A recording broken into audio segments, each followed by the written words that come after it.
निशा को जितना याद था, उसे हमेशा आलसी कहा जाता था। उलझी हुई, ज्यादा सोचने वाली, जो आगे बढ़ना नहीं जानती। इतना क्यों सोचती हो? बस कर डालो। छोटी छोटी बातों को इतना मुश्किल क्यों बना देती हो? ये वाक्य उसने इतनी बार सुने थे कि अब बुरा भी नहीं लगता था। एक समय के बाद उसने बहस करना बंद कर दिया, दूसरों से भी और खुद से भी। उसने वही मान लिया जो सब मानते थे, उसके अंदर ही कुछ गड़बड़ है। वह महत्वाकांक्षी नहीं है, अनुशासित नहीं है, लक्ष्यों और निरंतरता के लिए बनी ही नहीं है। कभी कभी प्रेरणा आती, 2 दिन के लिए, कभी एक हफ्ते के लिए, और फिर अचानक गायब हो जाती, पीछे छोड़ जाती सिर्फ थकान और शर्म। आखिरकार उसने कोशिश करना ही छोड़ दिया। उसके दिन रील्स, शॉर्ट्स, बाकी कंटेंट में घुलने लगे।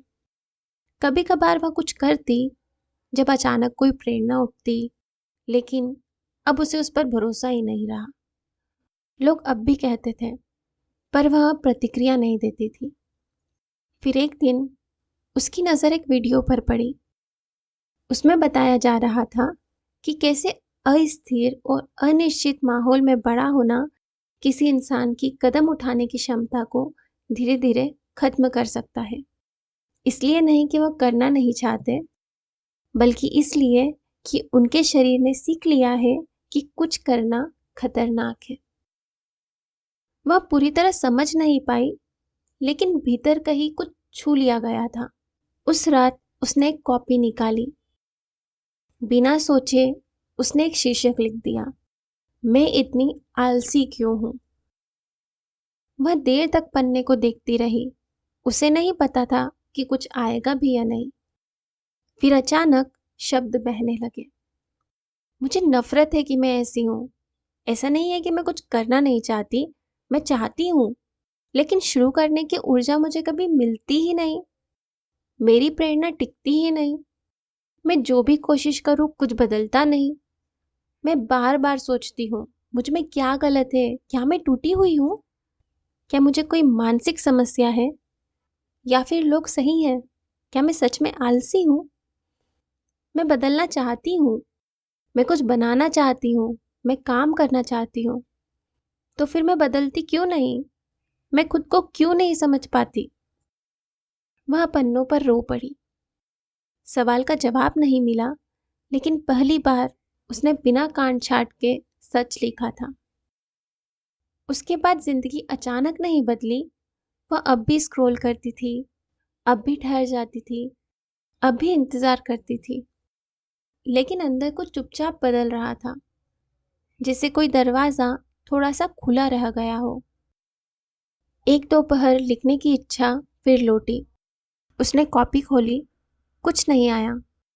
खाली पन्ने को देखते देखते चिढ़ आने लगी कि अचानक एक वाक्य उभर आया बिन बुलाए, मैं डरी हुई हूँ। वह चौंकी।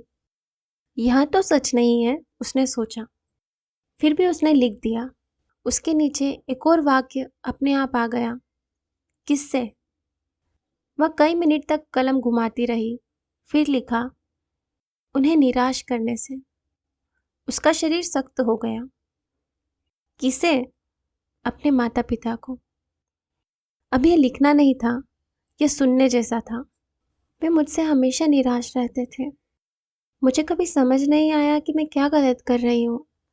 मैं हंसना चाहती थी, खेलना चाहती थी, बात करना चाहती थी, किसी भी बच्चे की तरह।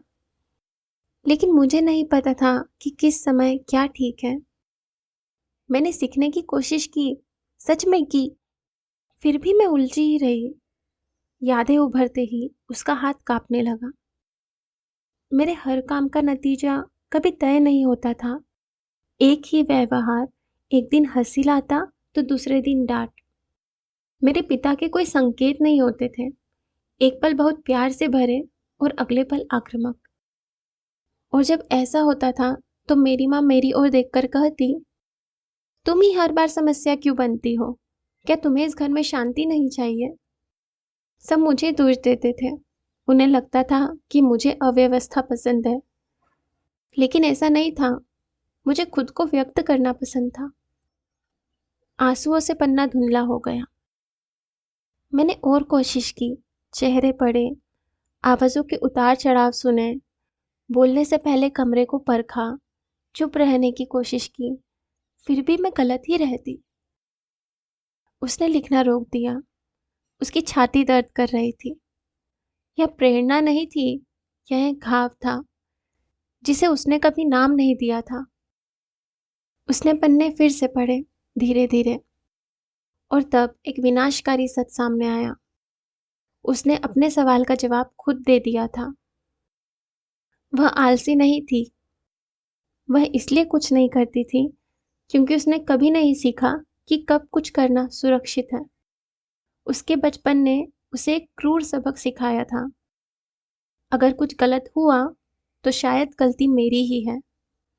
तो उसने खुद को ढाल लिया। सोचना सुरक्षा बन गया, कल्पना भागना। अगर वह बहुत सोच ले, तो शायद कोई आपदा टल जाए।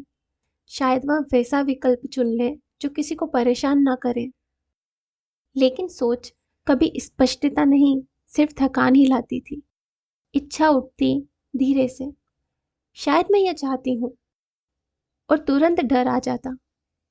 अगर इससे परेशानी हुई तो, अगर मैं फिर निराश कर बैठी तो, अगर फिर मुझ पर दोष आया तो। अब यह चेतन नहीं था, यह प्रोग्रामिंग थी। एक ऐसा सिस्टम जो खतरे से पहले जम जाना सीख चुका था। आखिरकार कुछ ना चाहना ही ज्यादा सुरक्षित लगने लगा। और सबसे बुरा यह था, उसे कभी पता ही नहीं था कि ऐसा क्यों है। उस रात वह रोई, कमजोरी से नहीं, बल्कि इसलिए कि उसका शरीर अब खुद को थामे नहीं रख पा रहा था। थोड़ी देर बाद एक और वाक्य उभरा, डर से नर्म, महत्वाकांक्षा से भारी। मुझे परिणामों के साथ अकेले रह जाने का डर है। उसके सिस्टम ने सीख लिया था कि जब कुछ गलत होता है तो कोई साथ नहीं देता, इसलिए उसने रुक जाना चुना। कोई कदम नहीं, कोई जोखिम नहीं, कोई दोष नहीं। उस रात कुछ बदला, चुपचाप। प्रेरणा नहीं, आत्मविश्वास नहीं, बस खुद से एक समझौता। अगर कुछ गलत हुआ तो मैं साथ रहूंगी, ठीक नहीं करूंगी, सफाई नहीं दूंगी, बस रहूंगी। वह अब भी हिचकती है, अब भी कदम उठाने से पहले सोचती है, डर अब भी आता है। लेकिन अब जब वह आगे बढ़ती है, तो धीरे, सचेत होकर। वह स्पष्टता को जबरदस्ती नहीं खींचती, प्रेरणा के पीछे नहीं भागती। वह अपने शरीर को कदम उठाते हुए सुरक्षित महसूस करने देती है। यही उसका अनुशासन है अब। दबाव नहीं, सजा नहीं, उपस्थिति। और पहली बार कदम उठाना खतरा नहीं लगता, वह एक संवाद जैसा लगता है। तो आपकी कार्य न कर पाने के पीछे कौन सी कहानी छुपी है? क्या वह सच में एक आदत है, या एक ऐसी सुरक्षा जो आपने तब सीखी जब कभी कुछ करना खतरनाक लगा था? अगर इस कहानी ने आपके भीतर कुछ छुआ है, तो उसे तुरंत समझने की ज़रूरत नहीं। बस इतना जानिए, आपकी भावनाएं गलत नहीं हैं, और आप अकेले नहीं हैं।